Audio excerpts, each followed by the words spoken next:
Hey everyone, welcome to the Redmen TV. As we continue to wait for the Reds to come back from their lovely holidays, we are looking more into Arne Slot and what makes him tick. To get more information about the new Reds head coach, Dan Klopp spoke to Kevin Hatchard, European football commentator, and he started by asking Kevin if he was surprised that Liverpool chose to go for Arne Slot as their new head coach. You look at Arne Slot, and when you consider his recent career, when you consider the way he works, he does tick a lot of those boxes in the sense that he plays aggressively without the ball. He plays a very attacking style of football. He's somebody who I think does have the charisma to deal with a big job like this. And I think something that will really have appealed to FSG and Michael Edwards and Richard Hughes, I think, is he's somebody, if you look at Feyenoord, he's somebody who's learned to deal with people from all different levels of the club. So he's very collegiate in the way that he works. And I think an organisation like Liverpool, if you look at the way they run, he was never going to be an all-powerful manager to come in and replace Jurgen Klopp. And obviously, as Klopp has been there longer and longer and longer, by nature, he's going to accrue more and more influence, have more and more say in various things.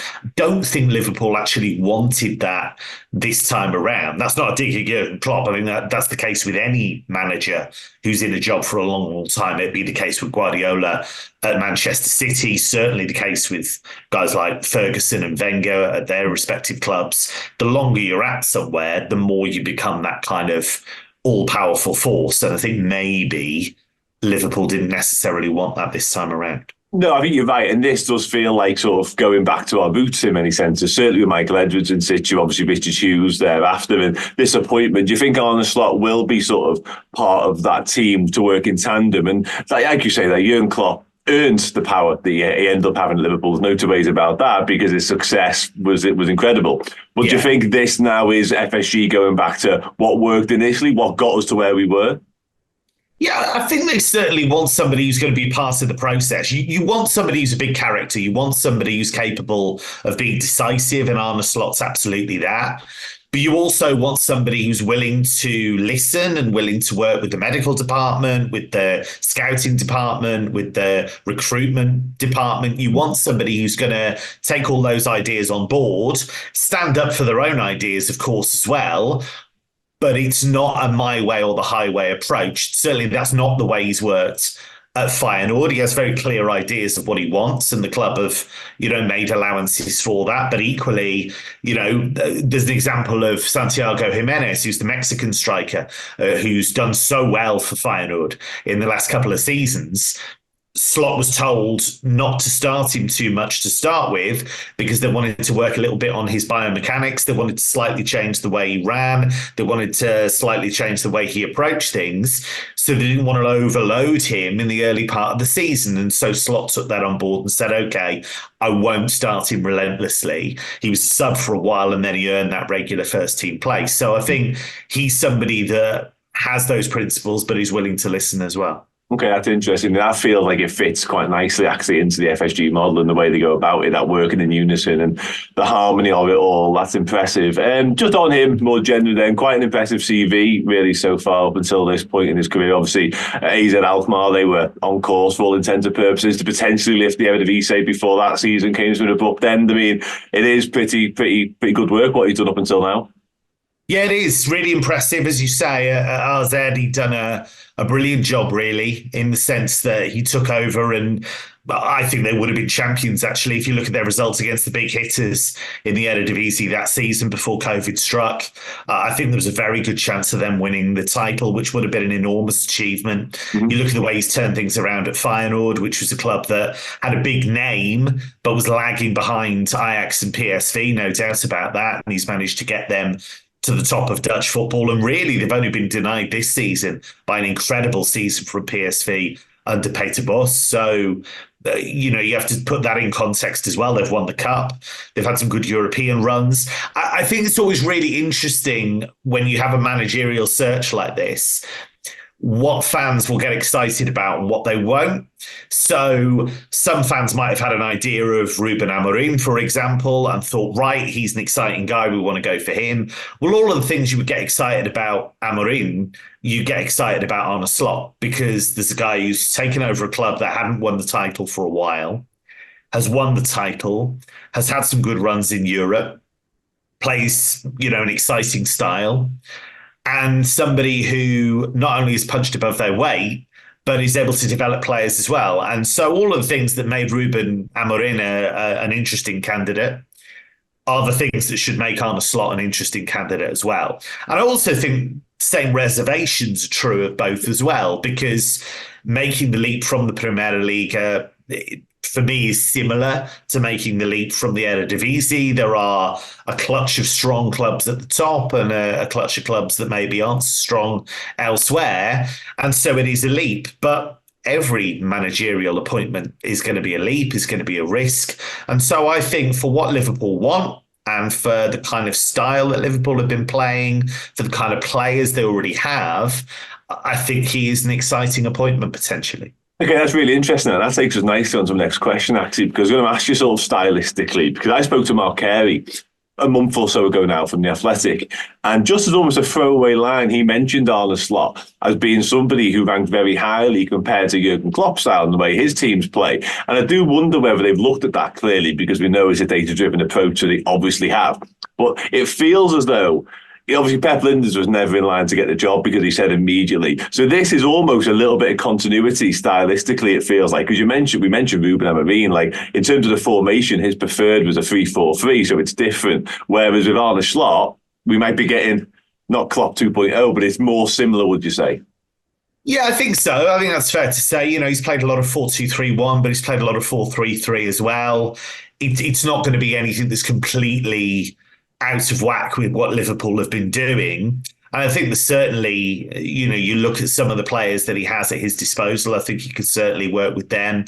I'd be excited if I was Conor Bradley, for example, because there's a young guy that I think he could develop really, really well. I think Quansah's another one. I think the young guys at Liverpool, Harvey Elliott's another one. I think, guys who have already got a bit of experience under their belts, but have that potential. There's no reason why Arne Slot can't come in and continue the really good work that Jurgen Klopp's done with those guys already. So I think that's an exciting strand.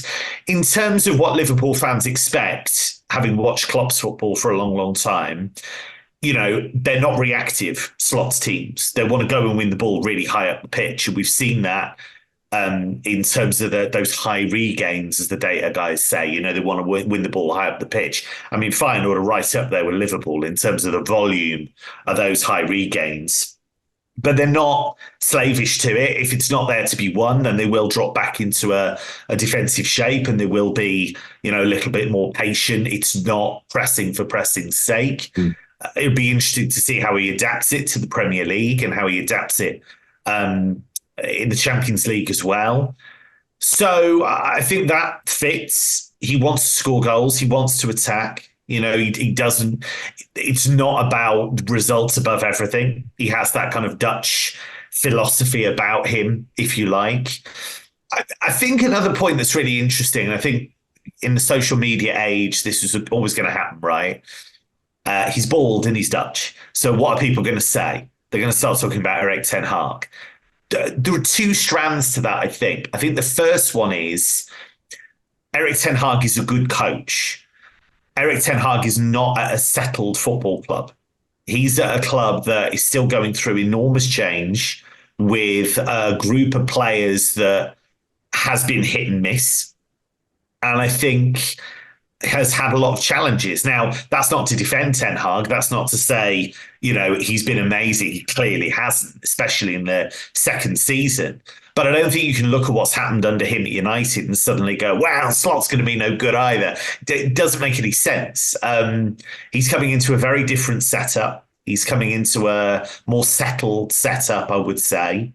Even though obviously, they've had big change with Richard Hughes going in and Michael Edwards coming back. Certainly with Edwards, he knows how the club works. He knows how FSG works. So, it feels like that they'll hit the ground running. So I'm not worried about that.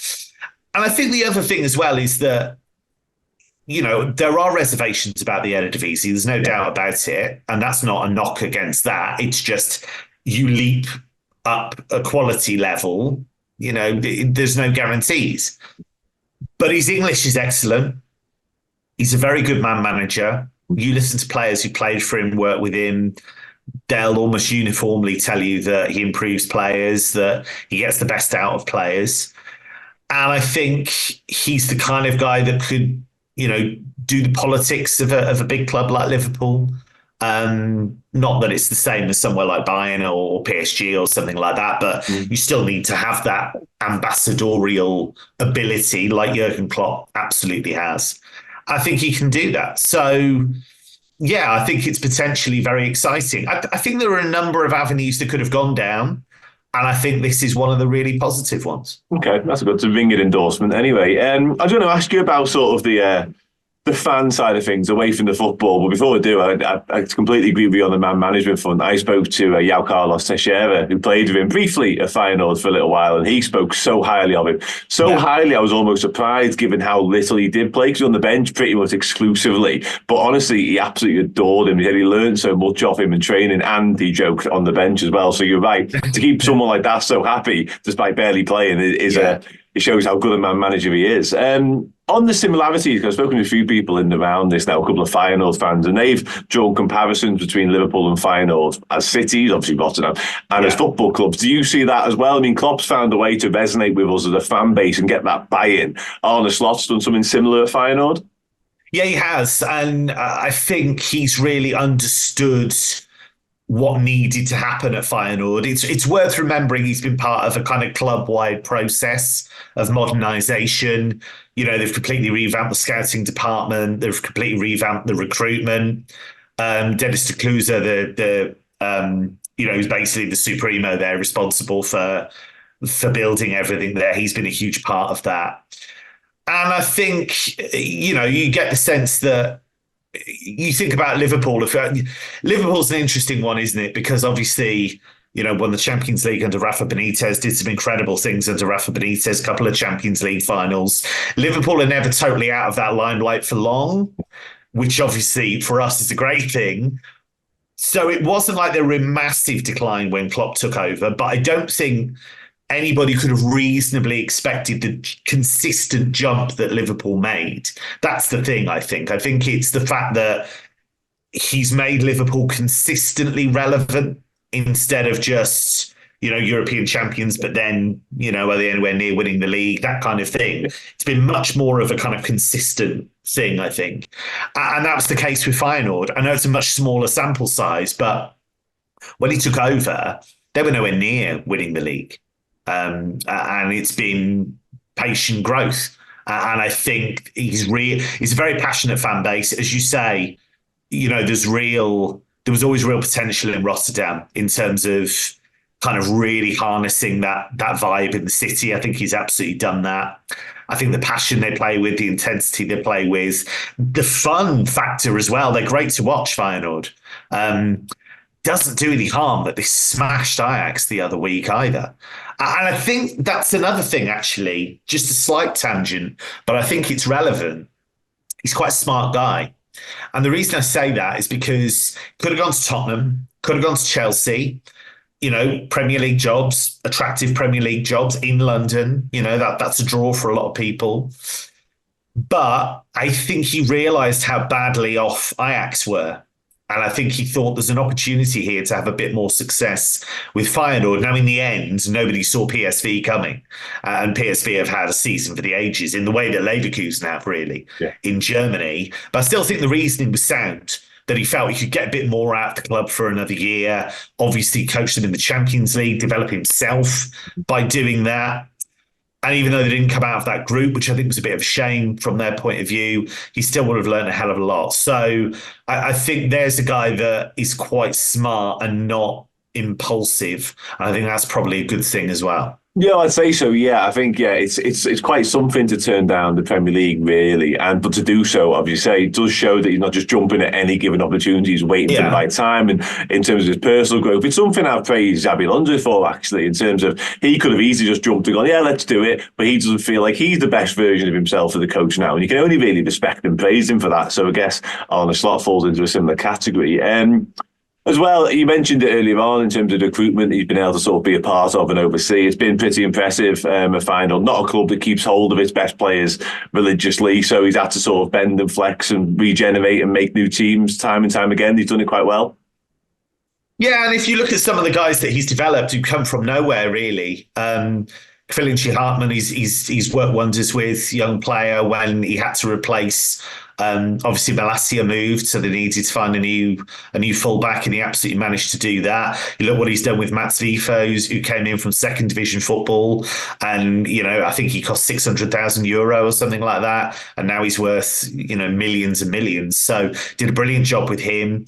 Kirkju, the midfielder who left Feyenoord to go to Benfica, I think he saw a really talented player there, but he saw somebody who needed to be a bit more physical, work harder, add a lot more running to his game. And he did that, and he turned him into one of the best players in the Netherlands. So there's a guy that I think, will consult with the recruitment team, will obviously work with them hand in hand, but also can kind of just, get what he's given and work with that. And I think his ability to develop players and develop young players, I think, really bodes well. So I guess the only thing you would say, and I don't think Liverpool's, it's not a nest of vipers, that squad, is it? But they are bigger names than he is used to dealing with.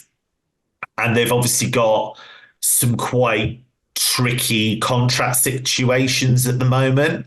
So there might be some politics to do with that. So you need to be able to make that leap. I see no reason why you can't do that. And as I say, that Liverpool squad, you don't get the sense that it's a particularly, difficult squad to deal with. It's not full of divas, you know what I mean? So I would hope that wouldn't be a huge problem, but it will be a challenge for him dealing with a higher profile of player.